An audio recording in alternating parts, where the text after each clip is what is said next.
Welcome, viewers. Welcome to Conversations, and Conversation again. Your space of learning, sharing, and growing. Today, we have Nina Thiara with us. Nina is a divorce coach who assists her clients to develop emotional clarity when they need, while making some decisions about their staying in a marriage or not. It is her own personal journey, and so she is so passionate about helping women make the right decision when it comes to relationships. Hello, Nina, how are you? Hi, Kamalji. Thanks for having me. Excited to share. Yeah, I can speak endlessly about Thank you, you. but please share about yourself, for our viewers to have some more clarity. Wow. Like I said, I could write a book on this issue. For sure. Yeah. So my journey was kind of unique where, as a child, I wasn't taught about emotions or wasn't, I was raised in a typical Punjabi family. And I got married at a young age. I didn't know who I myself. So I was, that's what my parents thought was best for me, even though I was born and educated here. Um, and I just got married. I got married at 21 and I was already suffering from a lot of health issues as a child. And they continued and took a havoc in my life as I got older, right? Because as I'm getting older, you're feeling more, but you don't know how to deal with it. And you have a lot more responsibilities, a husband, a family, children, work, everything, and you don't know how to deal with it. So, and I kept going. Kept looking for help, and it wasn't until 2008 that I actually connected with a naturopathic a doctor and a coach. And with their help, with her support, she worked with me for many, many years. I would say 13 years because my journey was so deep. I had so much stuff to deal with from childhood and as an adult. So basically, we found out the root cause of all my illnesses and my problems was not being in touch with my emotions.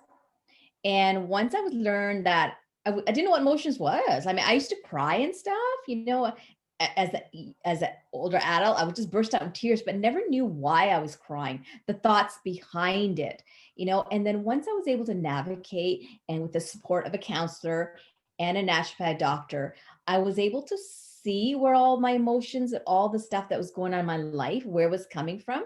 Okay. So once I healed all my emotions, I was able to make those decisions. And the shocking part was I never knew that my relationships were out of balance either. So it was Yeah. actually healing myself, my health issues. I found out that since I was out of balance, everything else outside of me was out of balance. So once I did the inner emotional work, the outside was reflected back to me to show this was really what the root cause was. And it was actually through that journey I found my sole purpose of supporting women through separation and divorce. Yeah, yeah. So you were in a different profession, and so this is what made you take this leap, right? Well, it's quite interesting. So after it was actually doing the work. So I was already working with Vancouver Coastal Health for Yeah. 21 years, and it's kind of interesting how I was in that field because the medical system failed me my entire life. But at that time, we just need a job. I need a job. It served me well, really well when the children were young, and also when I had my health issues, I could pick up shifts. I could work part time. I could take time off. So there's so many variables I could work with. So actually, I did that for 20 years. And I actually have been building my business since 2017, and I actually resigned from Vancouver Coastal Health in May of this year. Okay. So, what do you feel, what kind of fears may keep women from leaving a relationship that's no longer serving their peace and happiness? It means everything to one person. Like, you can't just keep on struggling with your emotions. Well, I think, every woman is different, but I think a lot of the women that come to me, they are in touch with their emotions. But I think I wasn't, but it doesn't say the women nowadays are a lot educated. They have a lot more awareness. So the women that come to me, they do have emotional awareness, but they have so many underlying fears. What will people think of me? Or the three fears I work with women is the actual fear of leaving, and that's going deep into so much programming, conditioning, childhood stuff. And the second fear is the fear for the children. How will this affect my children? you know and the third fear is the finances.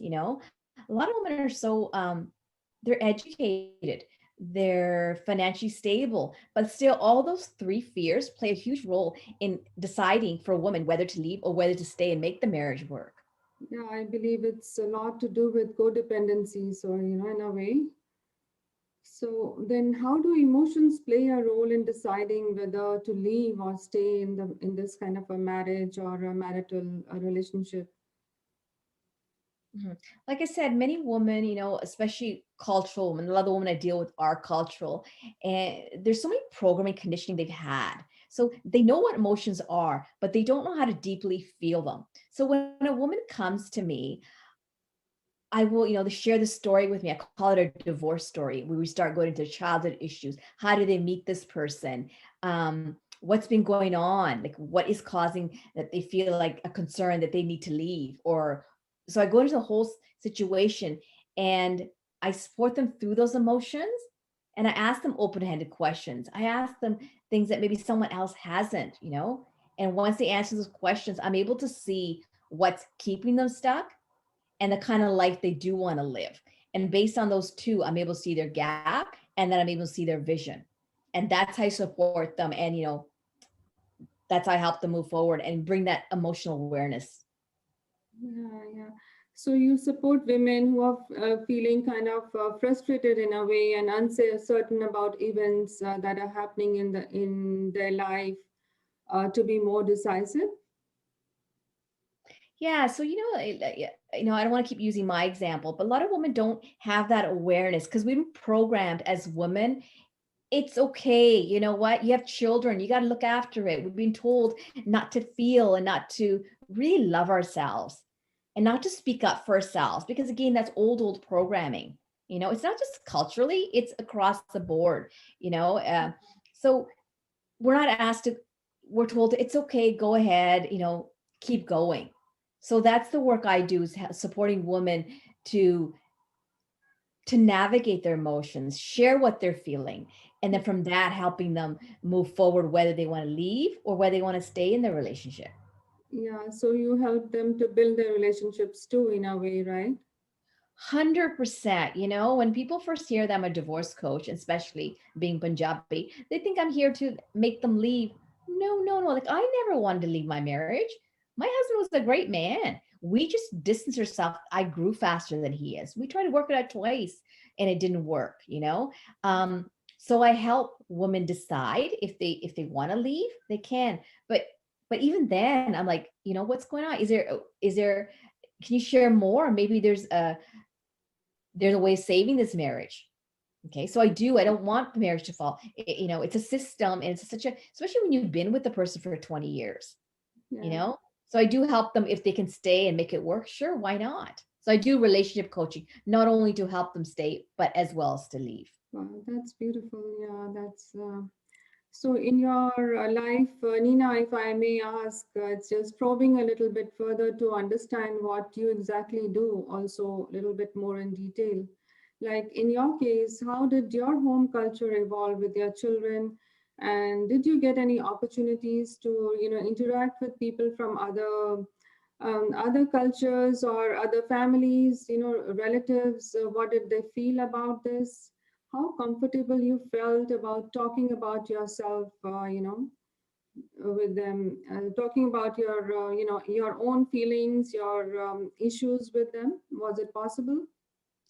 That's a really good question, and I find our with my situation, it was really, I was already dealing with a lot of stuff. And because I didn't know who I was, I didn't have that emotional intelligence of who I was, how to love myself and have that self-worth for myself and be able to feel my emotions and know what I wanted. It was really hard for me to get support from my family and come from a culture where divorce is no, you can't do that, make it work. Right. So once I was able to get that clarity myself, I was able to make that decision whether to leave or whether to stay. And, speaking personally, I found it was very, very hard to get support. Um, Not only from family members, but also from friends, because, every divorce looks so different. Yeah. Everybody's financial situation is different. Everybody's their children could be younger, their children could be older. There's so much, and they may have a house together, they may not. There's so much to look at. So it's great to share your feelings, share it with friends. But I have often found out in my experience, or even the women that come to me now, is they haven't been successful speaking to about it without getting a professional involved. Yeah, yeah, I totally understand. So in your case, like, were there friends to support you, or did you feel being judged at any time? And so, how did you react, or, find out what were your responses? How did you approach this? Mhm. And like I said again, divorce is so individual for each person. And as a society, not even being cultural woman, Punjabi woman, even in other cultures, it's divorce is a taboo.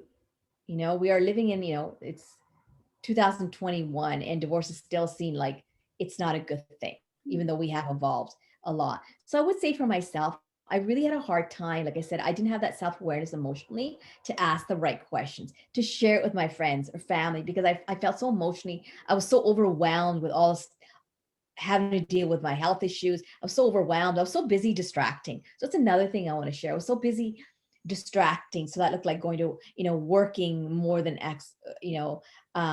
going shopping, or, um, I was just distracting. I was keeping myself in a busy mode. So when you're busy, you're not actually feeling. So I didn't have that opportunity to even ask the right questions to friends or get that support. Yeah, you kind of put your emotions at the back, and you are in the Yeah. robotic field of doing and doing and doing and taking some actions, whatever you need to do what you need to do, right? But not really feeling the actions. Yeah. And so, what were the tangible steps, if I can ask, what steps did you take to come to a point where you are now? Well, my story was kind of interesting. So from 2008 to 2012, I worked with a coach because my issues were so big. So when I worked with her, I was able to, feel my emotions. And then once I was able to really hone in my emotions and feel and sit with them, I was able to make that decision. So first, working with a counselor. So my journey was long. So I worked with a counselor for at least 7 years before I that made that decision to Oh, leave. wow. But it's not going to look like that for everybody, Yeah. you know. And even after 7 years, we separated in 2012 and divorced in 2015. There was still the chance of getting back together, Yeah. you know. And even in 2018 we tried to get together, it didn't work, it was not possible. So going back, the first steps is getting help, take an action, get a counselor. There's so much support out there, it's unbelievable. And I find a lot of women don't want and take this with a grain of salt. They don't, first they may not know who to go to, and second they feel like they don't want to spend the money.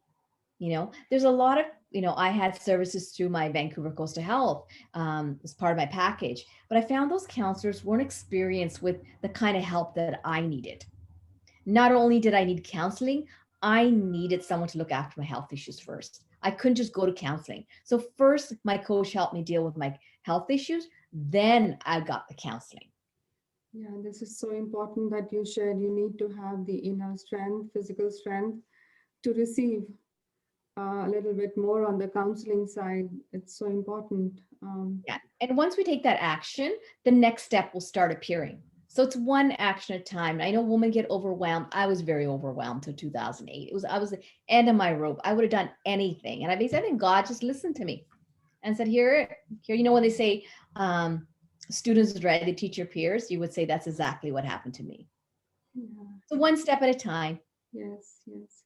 So, what would be your words of encouragement before we go, Nina? And in fact, I do look forward to another conversation, but definitely share what are, your words of encouragement to other women who find themselves in this position where they are, at a crossroad, wondering what they need to do and in a codependency because it's difficult to come out of it.